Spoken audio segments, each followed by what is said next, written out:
Hola oyentes de Radio Sefarad y bienvenidos nuevamente a Atenas y Jerusalén, Tensiones Filosóficas con Pablo Dreisig desde Argentina. ¿Qué tal, Pablo? Hola, ¿cómo estás, Jorge? ¿Qué decís? Muy bien, y con ganas de escuchar la charla de hoy, que creo que va sobre un tema que va a asombrar a mucha gente, la visión diferente de los espectros desde el, digamos, el mundo greco, latino, cristiano y desde el mundo judío, lo que podríamos llamar Exacto. un match en el ring entre el fantasma y el dibuk. Sí, está muy bien, está muy bien. Bueno, para comenzar con este tema, que como tú dices es un tema que quizás sorprenda, pero bueno, vamos a ver que es un tema muy, muy interesante, sorpresivo, sí, como deben ser los fantasmas.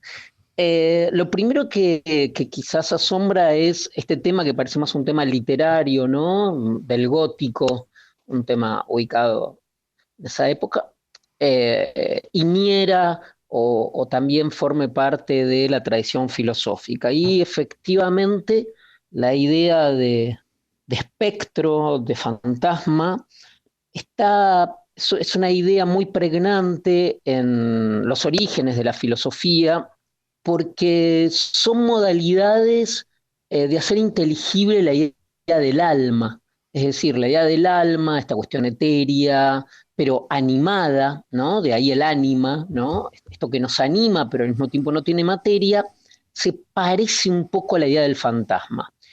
Esto aparece en los textos clásicos, no solo griegos, donde aparece en Platón con la idea de simulacro o fantasma, sino también en la tradición latina, romana, en la Eneida, en Plutarco, en fin. Eso por el lado de Atenas y Roma, ¿no? Entonces, y también del punto de vista filosófico, como dijimos, responde a la necesidad de dar cuenta de aquello que nos anima y que sin embargo no es la materia, sino que anima a la materia. Por el otro lado, o por otro lado, también es un tema actual. Esto también sería interesante decirlo desde ahora. Derrida, filósofo fundamental del siglo XX, del siglo pasado, tiene un libro que se llama Espectros de Marx, donde a partir de la famosa frase que contigo conversábamos alguna vez de Marx, de un fantasma recorre Europa, se pone Derrida a analizar qué es un fantasma y, bueno, una quizás de las definiciones, o no es una definición, pero una forma de entenderlo, es que el fantasma es, mira, si tú, por ejemplo, miras un film, una película, eh, y ves a alguien que allí que falleció ya, que no está entre nosotros, pero lo ves ahí en el film, la condición de eso que ves, su espesura, su estatuto, su condición, no es la de algo que existe, sino es el de una presencia, ¿no? Tú ves a una persona, un actor que ya no está entre nosotros, y tú estás frente a una presencia, quizás con sensación de realidad mayor que si estuviese vivo, o tener la persona. Entonces, de allí que, dice Derrida, tanto en el cine, también cuando llamamos por teléfono, hablamos por el teléfono celular o recibimos una llamada en nuestro contestador en el teléfono y solo está la voz, ahí también estamos ante una presencia, pero que no tiene existencia.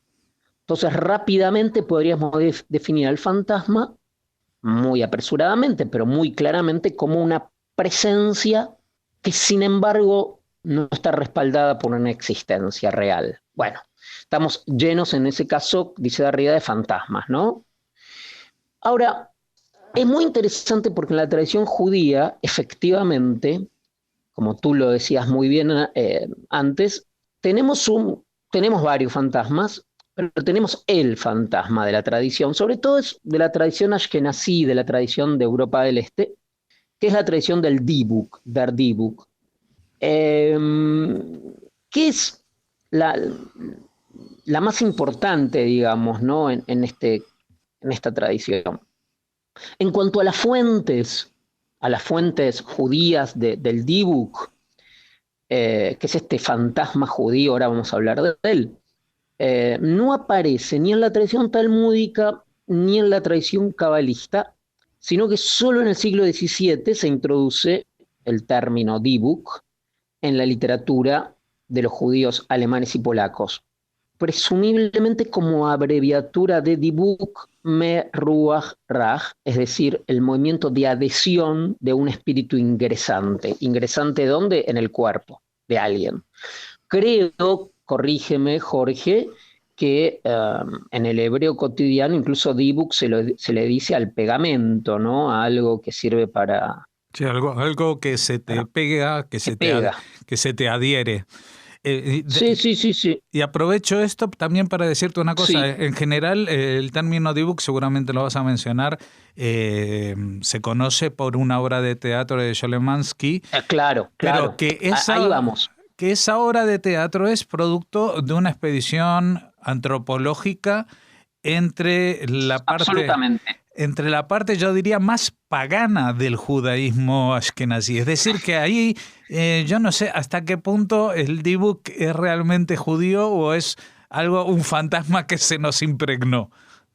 Pero la pregunta filosófica sería, es como preguntarse quizás, bueno, eso comporta una pregunta más importante todavía. ¿Se puede hablar de que ciertas adherencias, para hablar de adherencias que tenemos en nuestra tradición, no son auténticas o ya todo, digamos, incluso lo podemos plantear, bueno, todo lo que toca el folclore, incluso las comidas, varéniques, lo que sea, bueno, es nuestro y no es nuestro, digamos, eso es un gran tema de la identidad, hasta qué punto lo otro y lo propio, ¿no? Uh-huh.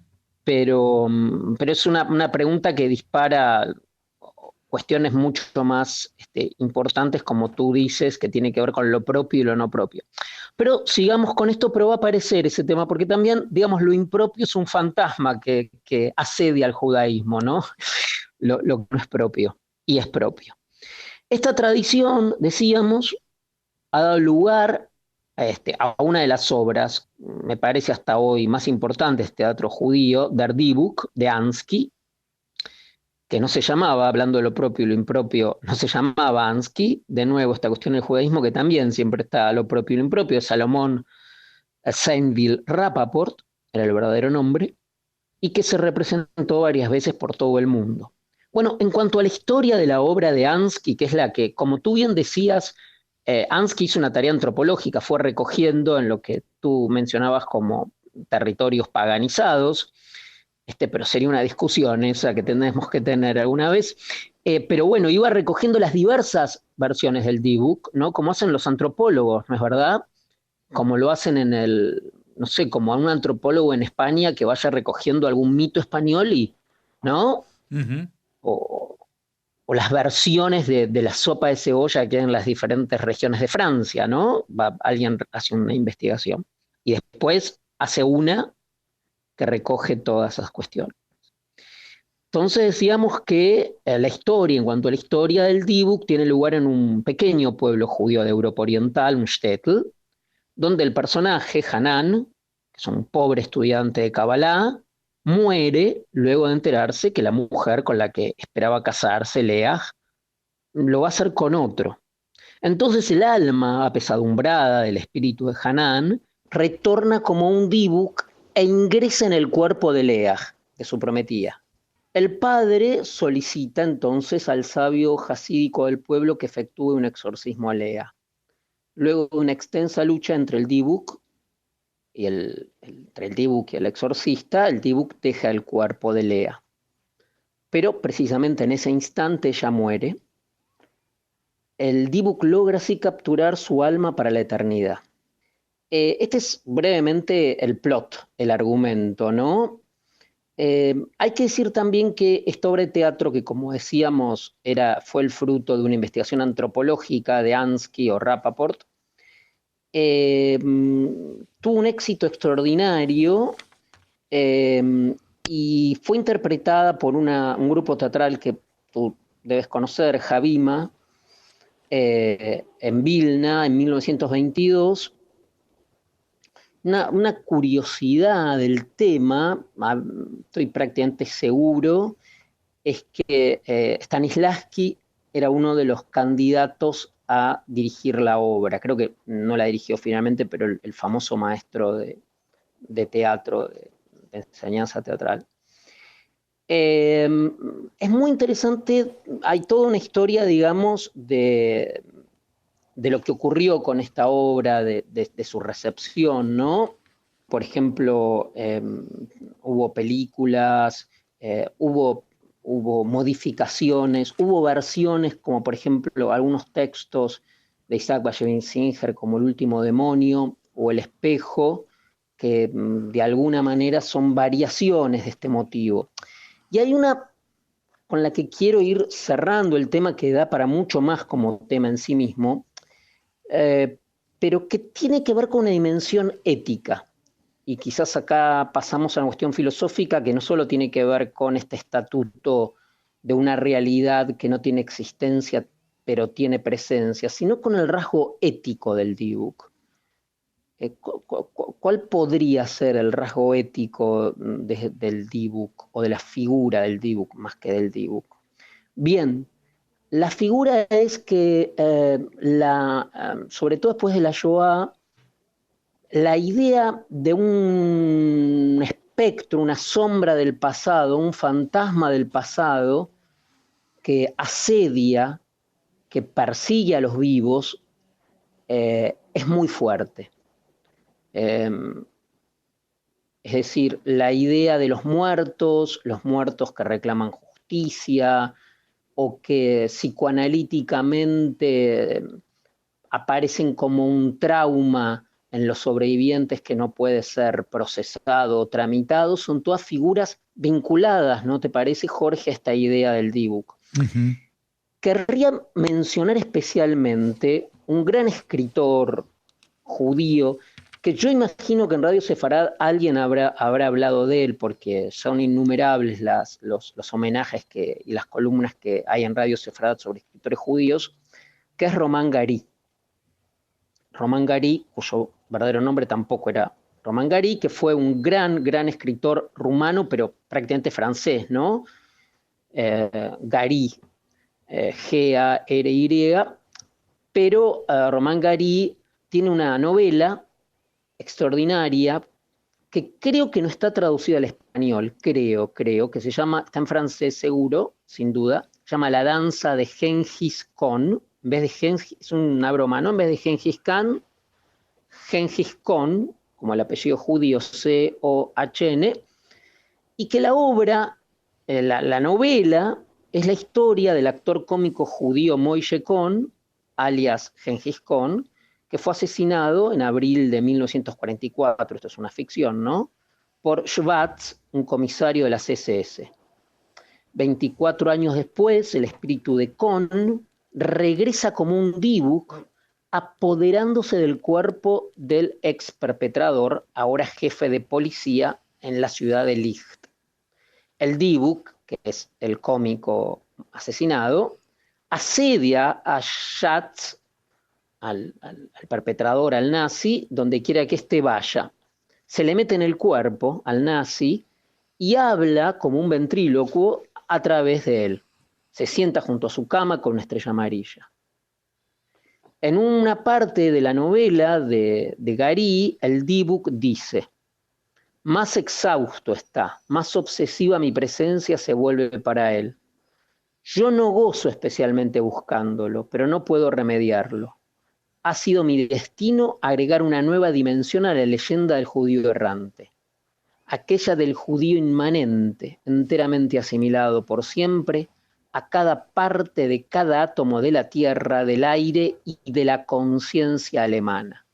¿Qué te parece? Uh-huh. Bueno, esta figura entonces de los fantasmas que vuelven a reclamar o que nos obligan a recordar, aparece luego en la filosofía judía con la idea en Emmanuel Levinas del recuerdo inmemorial, aquel que no se borra nunca y que nos asalta y que nos recuerda.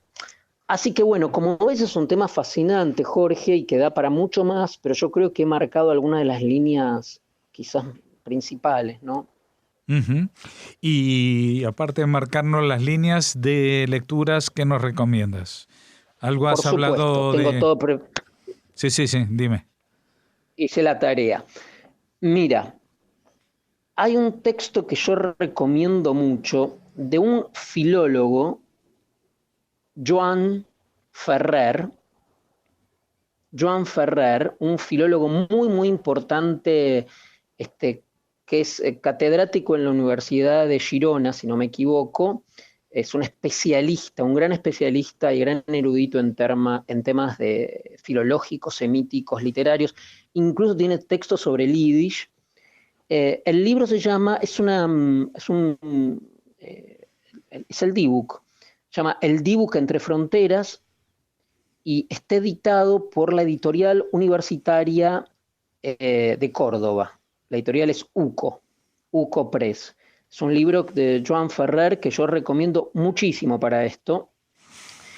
Y ese sería el texto principal. Por supuesto, podemos recomendar Espectros de Marx, de Derrida. Yo recomendaría por ahora esos dos textos. Editado por la Editorial Universitaria de Córdoba, la UCO, de Joan Ferrer, que se llama El Dibuk entre fronteras. Y acá Joan Ferrer escribe Dibuk, porque se lo puede escribir en general, muchas veces se lo escribe con K al final, él lo escribe con doble B larga y con Q al final. Así que bueno, esas son mis dos recomendaciones finales, digamos. Uh-huh. Bueno. Y por supuesto, si llegase a estar en español, y para aquellos oyentes que leen en francés, el texto, por supuesto, de Romain Gary, La danza de Gengis Khan. Y en general recomiendo leer a Romain Gary, que es un escritor judío que hay que hacerle un homenaje y recordarlo siempre. Si yo no me equivoco, hay una película americana que debe ser de la década del 50, que se llama, creo, El décimo hombre, que es una versión extraordinaria, una, digamos, reversionada, por supuesto, justamente del tema del Dibuk. Es una película extraordinaria que, por supuesto, está ubicada en la actualidad y es una película que les recomiendo muchísimo, podemos agregar, ¿no? Uh-huh. La película que, como decía, es extraordinaria. Y meditar sobre esto, pensar en esto que es la dimensión ética de esa forma en que el pasado se presenta en el presente. Me parece interesante. Pensar con relación al deber de memoria, a pensar en el asedio que tienen los muertos sobre la comunidad de los vivos. Bueno, todos estos temas están presentes en este fantasma judío, en esta forma de presencia del pasado y de la memoria en nuestro tiempo. Volveremos a consultarte para sentir esas presencias en próximos encuentros aquí en Atenas y Jerusalén, Tensiones Filosóficas. Muchas gracias, como siempre, Pablo Dreisig. Un abrazo muy, muy grande.